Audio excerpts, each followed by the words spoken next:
I want so much for simple things. Wellness, happiness, family togetherness. I wish I could answer why this is happening. Sometimes I really and truly feel like I'm going crazy. And why, when I am so surrounded with love, do I feel so alone? And right now, no one can say that I haven't tried. I have. I'm scared. If you think about the worst you have ever felt in your life, and imagine feeling that way every day and not knowing why, then you'll know what depression is.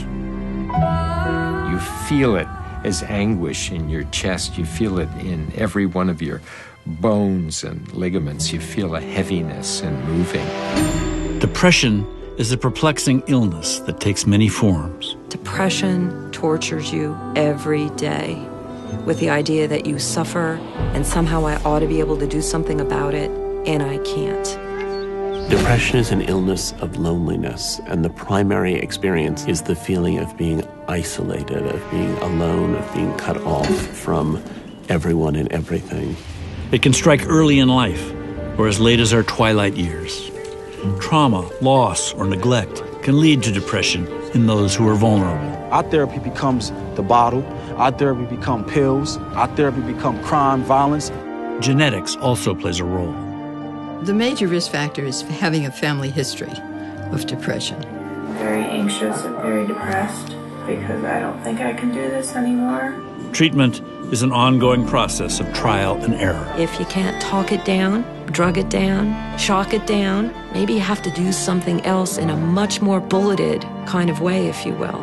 Scientists are hard at work, piecing together a better understanding of the many faces of depression. If someone can get the appropriate treatment and stay with it, the prognosis is actually very, very good.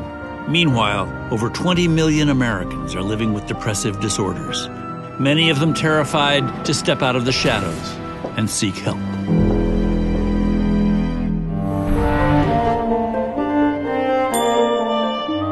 Funding for Depression Out of the Shadows has been provided by the Corporation for Public Broadcasting.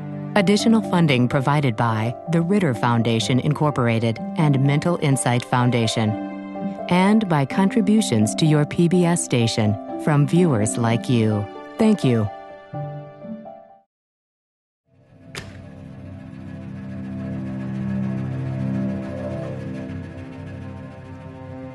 I knew that the sun was rising and setting, but little of its light reached me.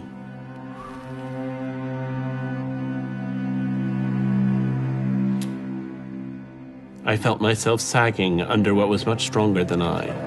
First, I could not use my ankles, and then I could not control my knees, and then my waist began to break under the strain, and then my shoulders turned in, and in the end, I was compacted and fetal, depleted by this thing that was crushing me without holding me.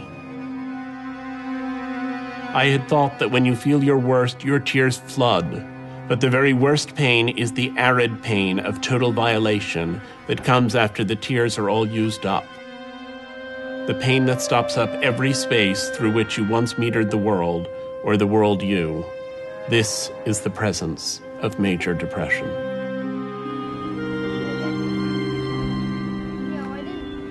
Andrew Solomon became an expert and best-selling author on the subject of depression after enduring several debilitating episodes of major depression that started in his 30s. I always say that the opposite of depression is not happiness, but vitality, and that depression has to do with finding all of life totally overwhelming. It's a poverty of the English language that we only have that one word, depression, that's used to describe how a little kid feels when it rains on the day of his baseball game. And it's also used to describe why people spend their lives in mental hospitals and end up killing themselves. But clinical depression really has to do with the feeling that you can't do anything, that everything is unbelievably difficult, that life is completely terrifying, and a feeling of this free-floating despair, which is overpowering and horrifying. Andrew's first major episode of depression came without warning. I was going about my ordinary life. It was right when I was publishing my first novel, and it had kind of nice reviews, and I just didn't care. And I remember thinking, that's so strange that this is happening and I don't care, but I just didn't. My closest friend threw a wonderful book party for me, and I remember walking into that party and feeling as though it was so hard just to walk in there, and all these people were coming up and they were excited for me and excited to be there and they wanted to talk, and I couldn't hold them in focus. I was sitting there and they were kind of, I could see them and then I suddenly couldn't see them anymore, and it was just as if I was surrounded by this big blur.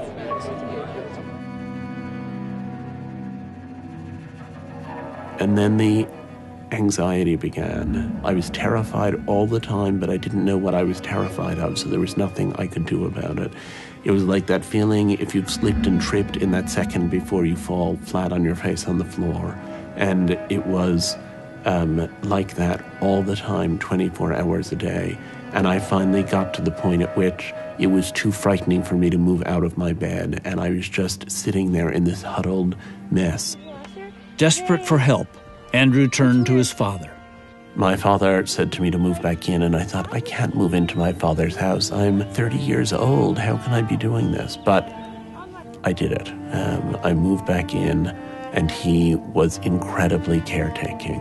And I remember sitting there and being too tired and too overwhelmed to cut up the meat on my plate, and my father cutting up my meat for me the way that I sometimes do for my nephew who's 6. And by saying to my father, I can't believe I have to ask you to do this. Andrew's breakdown was cushioned by the support of his family. But it was the loss of his mother to cancer 3 years earlier that he believes significantly contributed to his depression. I knew that the loss of my mother was a cataclysmic loss, and I really experienced a lot of my own happiness in the context of her happiness, because when something went really well for me, she would be so incredibly happy for me, and that would magnify my own happiness so much. And when she died, it was as though I had lost that sounding board. Facing a painful terminal illness, Andrew's mother made the decision to end her life on her own terms. She had a couple of prescriptions of Sacanol that had been written for her, and we all went into her room, and she spread them out on her bed. And I remember thinking they looked almost like some kind of a game, all of those red pills spread out on the counterpane. And she began taking them a few at a time.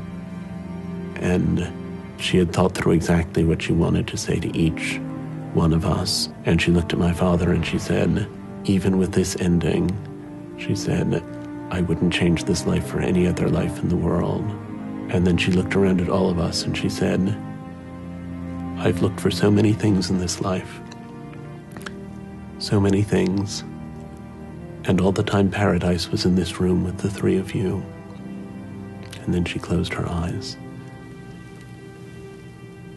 and that was the last thing she said.